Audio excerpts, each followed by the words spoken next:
सबको नमस्कार। आज बहुत दिनों के बाद हम ये वीडियो में आया है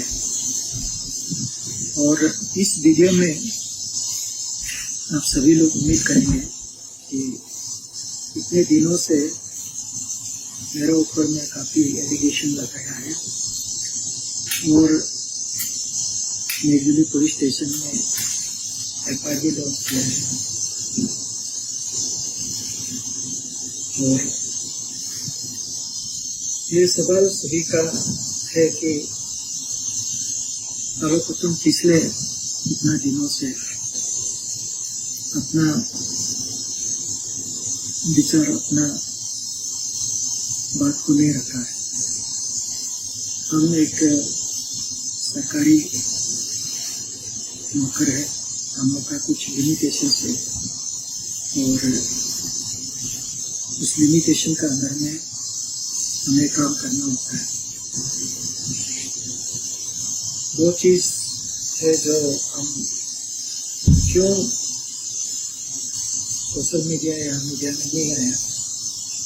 एक है कि चाहे कोई भी कारण रहा हो, हमारा साथ में जो काम करते थे वो सुसाइड किया है और माँ पिताजी, परिवार के लोग, दोस्त, सोसाइटी के लोग दुख में थे। ऐसे दुख के घड़ी में हमको ये सही नहीं लगा कि हम आप लोग का बीच में इस प्रकार का बात करें। हमें भी दुख है कि किसी का बेटा, किसी का भाई, किसी का दोस्त इस प्रकार से सुसाइड करे। आप लोगों का दुख का साथ हम भी अपना को शामिल करके मैंने कोई भी बात नहीं बोला। काफी लोगों ने सवाल पूछा लेकिन हमने जवाब नहीं दिया, तो मैं सोचा समय आने पर जवाब देगा। केस अभी पुलिस स्टेशन और कोर्ट में होगा, तो मैं भी दूसरा पॉइंट ये कि अभी किसी को जवाब देकर भी इतना इसका जरूरत नहीं होता है। इसलिए हमने ये वीडियो किसी को शेयर नहीं किया। ये वीडियो अभी शेयर करने का बाद बीच में बहुत कुछ हो चुका होगा और हमारा अपना लोग भी हमको चाहने वाला लोग भी कंफ्यूज होगा और खास करके हमारे साथ जो ऑफिस में काम किया, उनके साथ जो काम किया, जो दिन रात उन लोग का साथ में काम किया, जो इस विषय में 100% पता है, उन लोगों का तो जरूर ये बात बनता है कि वो हमको क्यों जवाब नहीं दे रहा है। जब हम इनोसेंट है तो हम क्यों जवाब नहीं दे रहे। तो इसलिए जवाब हम नहीं दे रहा था क्योंकि आगे हम जैसे बताया दुख के घड़ी में इस प्रकार का बात करना सही नहीं होगा। तो आज कुछ दिन हो गए हैं, तो मुझे लगता है कि अभी सही समय है पब्लिक का सामने में सच को हम साकार करेंगे। तो मेरा भी तबीयत इतना अच्छा नहीं रहता है, सभी को पता है और अभी देखने से भी आपको पता है मैं 18 साल से क्रोनिक डायबिटिक पेशेंट है और मेरा हेल्थ को तो आपको दिख ही रहा होगा। तो इस समय में हम जैसे भी हो, मेरा आप लोग का सामने में पेश करना बहुत जरूरी है। तो इसके बाद हम सबसे पहले ये जानकारी आप लोगों को देना बहुत जरूरी है। हम जो डिजीज पर्सन है उनका साथ किसी हमारा मुलाकात हुआ। मेरा मुलाकात जैसे आप सभी को मालूम है, हमारा ऑफिस तो खुला रहता है। उन्होंने आया है ऑफिस में, क्योंकि अभी मैं डीसी ऑफिस से निकल गया हूँ, इसलिए मेरा पास रिकॉर्ड नहीं है। जहाँ तक जितना याद है मैं यही आप लोगों को शेयर करूँगा। ये अप्रैल महीना होना चाहिए, एक दिन वो मेरा ऑफिस में आया और वो अपना को एक एडवोकेट बोल के आया, काम सीखेगा। तो हम बोला है कि यहाँ काम करने के लिए कोई वैकेंसी नहीं है, तो जब वैकेंसी नहीं तो आपको हम काम नहीं लेना सकते। काफी चर्चा हुआ था। वैसे हम दोनों जो बात कर रहा था, स्टाफ लोग भी था। वैसे स्टाफ लोग अपना काम में बिजी था। उन लोग ध्यान दिया ना नहीं दिया, बहुत दिन हो गया। फिर भी स्टाफ लोग जरूर था। बिना स्टाफ का हम दोनों का अकेला बातचीत नहीं हुआ, बहुत देर बातचीत हुआ। उनका बारे में हमको बोल के सही है ना गलत है मुझे पता नहीं, लेकिन आज मुझे साझा करना बहुत जरूरी है। किस किस पॉइंट को लेके हमने उसको पूछा और उन्होंने बताया अपना इस डिस्कशन के दौरान। उनको डीसी ऑफिस खास करके हमारा जो कामकाज है वो काफी सराहना किया और बोला है कि वो हमारा फ्रेंड है और समाज के लिए जो हम काम कर रहा है उसमें वो भागीदारी होना चाहता है। तो पोस्ट नहीं है तो वॉलंटियर करना चाहता है। तो किस किस फील्ड में उनका रुचि है मैंने बातचीत किया। सबसे पहले उन्होंने ये कहा कि ईटानगर में जो यूथ है वो बहुत ही प्रॉब्लम में है, क्योंकि ये जो प्रोस्टिट्यूशन है, ड्रग एडिक्शन है, तो उसको चर्चा हुआ। तो प्रोस्टिट्यूशन और ड्रग एडिक्शन में आप कैसे हमको मदद करेगा।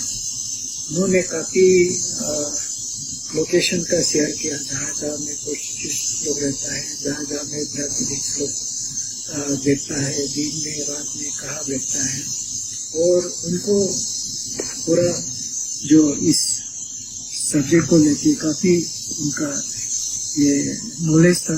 और वैसे लोग उनको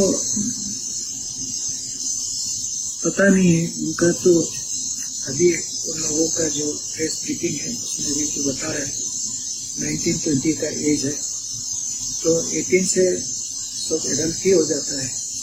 तो हमें लगा कि बहुत ही मैच्योर लड़का था और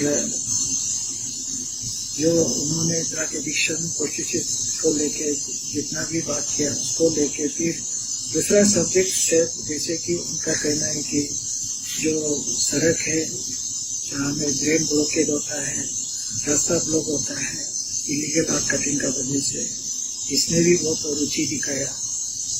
तो तीसरा जो चीज उन्होंने जो हमारा जो अनऑथोराइज बिल्डिंग कंस्ट्रक्शन होता है और अनऑथोराइज ऑक्यूपेशन होता है, ये सब्जेक्ट में भी वो काफी रुचि दिखाया। और इसके अलावा जो हमारा ईटानगर में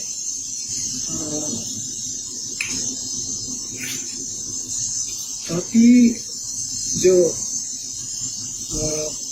टाउन प्लानिंग का जो काम होता है वो भी ठीक से नहीं चल रहा था, तो उसका ऊपर में भी वो हमारा जितना भी चीज है उनको लेके उन्होंने काफी हमें फोर्सफुली रिक्वेस्ट किया कि मुझे वॉलंटियर करना है। तो हमने बहुत मना किया कि ये सब चीज बहुत ही रिस्क वाला काम है, आप इसको कैसे करेंगे।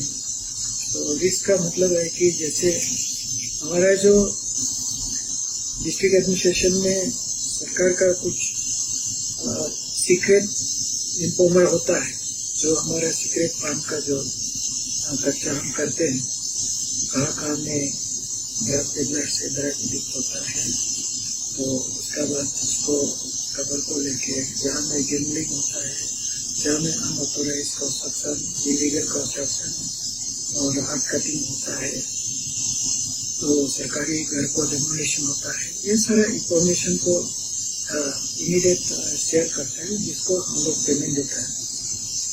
तो इनको ये सब चीज में इंटरेस्ट था और यहाँ में हमारा एक वीक पॉइंट था कि हमें प्रॉपर इंफॉर्मेशन, टाइमली इंफॉर्मेशन नहीं मिलता था। तो उसको लेके हमने इनका साथ बातचीत करके बहुत देर उन्होंने रिक्वेस्ट किया, तो होगा हम थोड़ा बिजी था, उनको हम बोला कि होगा ठीक है, आप कल फिर आ जाइए, तो कल हम सोचेगा। तो बोला नेक्स्ट दिन आ जाओ, मतलब कल आ जाओ। फिर वो आया, आके हमने बताया कि ऐसे ऐसे काम होता है। तो सबसे पहले हमने हमारा टाउन प्लानिंग का जो काम था उसके बारे में समझाया कि अब तो हमने टाउन प्लानर को बोला जो लोग अनऑथोराइज्ड कंस्ट्रक्शन है उनका ये सर्वे करा हो, तो हमारे स्टाफ, हम एक गाड़ी जो पेट्रोलिंग के लिए रखता है, और पेट्रोलिंग में कुछ पेट्रोलिंग ऐसे होता है कि उसमें मजिस्ट्रेट और पुलिस कभी कभी जाता है, और कभी कभी मजिस्ट्रेट और पुलिस नहीं जाके भी ये हमारा जो स्टाफ लोग होता है, जैसे पीपीएल होता है, उन लोगों के साथ जाके उनको आइडेंटिफाई करना है, तो लिस्ट लेके आता है, उसका नोटिस सर्व करता है। तो उनको हमारा जो वही स्टाफ का साथ में भेजा और काफी सुंदर से अच्छा से काम किया। और मेरा ख्याल से हम जाते जाते कम से कम 1-2 हज़ार का नोटिस भी सर्व कर दिया था। ये जो है अप्रैल महीना का समय होना चाहिए, क्योंकि बारिश का सीजन मई में आ गया था, तो अप्रैल महीना में हम लोग ये काम शायद शुरू किया। तो उसके बाद तो उनको काफी काम और काफी उसका मजिस्ट्रेट का साथ, पुलिस का साथ उन्होंने काफी काम किया। और सबसे इम्पोर्टेंट काम तो आपने सभी ने देखा है, आईजी पार्क में जो ड्रग्स वो सीज किया, अल्कोहल सीज किया, ये सब सारा काम है। और मजिस्ट्रेट और पुलिस का साथ, और हमारा जो सिस्टम है जो डिप्लॉयमेंट का लिस्ट ऑफिस में होगा, देख सकते हैं वहाँ में कोई भी लॉ एंड ऑर्डर का काम होता है, तो उसमें ईटानगर पुलिस, नाहरलगुन पुलिस और सभी पुलिस को इन्वॉल्व रहता है। हमारा कुछ रेगुलर मजिस्ट्रेट है, ओवरऑल दिखता है, AC Itanagar, AC Naharlagun, ADC वगैरह, और कुछ जगह में जो मजिस्ट्रेट फ्री नहीं होता है तो स्पेशल एग्जीक्यूटिव मजिस्ट्रेट, ये सब जो है government of Arunachal Pradesh law department से उनका अपॉइंटमेंट होता है। और उन लोग ये जो काम है वो लड़का लोग को लेके, तो एक गाड़ी हमेशा पेट्रोलिंग के लिए रहता है, तो उसका साथ में और भी लड़का लोग होता है, पुलिस लोग लेके ये सब काम करता है। तो इसी बीच में ऐसे कोई समय हम उनका साथ कोई पर्सनल मीटिंग या पर्सनल और फिजिकल कोई ऐसे संबंध नहीं रहा। इसका बारे में हमारा जो ऑफिस का जितना भी 15-20 स्टाफ रेगुलर वहाँ रहता है, और मेरा पीएसओ लोग रहता है, मेरा पीएलओ रहता है, उन लोगों से हमारा रिक्वेस्ट है कि जो लोग हमें सब करता है तो वो जाके उनको बात कर सकता है, पूछ सकता है कि कोई ऐसे समय हम और उन दोनों का बीच में कोई फिजिकल संबंध है। आप हमें तो काफी वायरल वीडियो बना दिया कि हम इन रिटर्न ऑफ सेक्सुअल ये के लिए एमटीएस का नौकरी दिया। आप इतना दूर नहीं है, आप लोग ईटानगर में ही आप ये सब हुआ है, तो आप डीसी ऑफिस में जाके उनका नाम एमटीएस का लिस्ट में है कि नहीं देखिए। कोई एमटीएस उसको नहीं दिया गया। डे 1 से उनको बोला कि कोई वेकेंट पोस्ट नहीं है। तो एमटीएस आप लोग बार बार आप लोग पुलिस को बता रहे कि उसका बदले में हमने उनको ये एमटीएस का नौकरी दिया। बिल्कुल गलत है, बिल्कुल झूठ है, और ये रॉन्ग इंफॉर्मेशन है कि एमटीएस देके उनका साथ हम ये सेक्सुअल रिलेशन रखा है बिना सबूत का, बिना जांच का।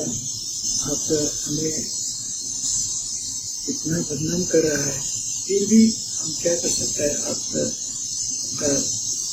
बेटा, आपका भाई ये इस प्रकार से सुसाइड हुआ है, तो हम सोचा कि इतना साथ में आपको रिएक्ट करने का, रेस्पॉन्ड करने का नहीं लगा। लेकिन अभी समय काफी हो गया कि ये वीडियो आप लोग देख लेंगे, सुन लेंगे, तो आप लोग जरूर हमारा ऑफिस जो था पहले वहाँ में जाके पूछताछ करेगा एमटीएस का जो लिस्ट है उसका नाम है कि नहीं।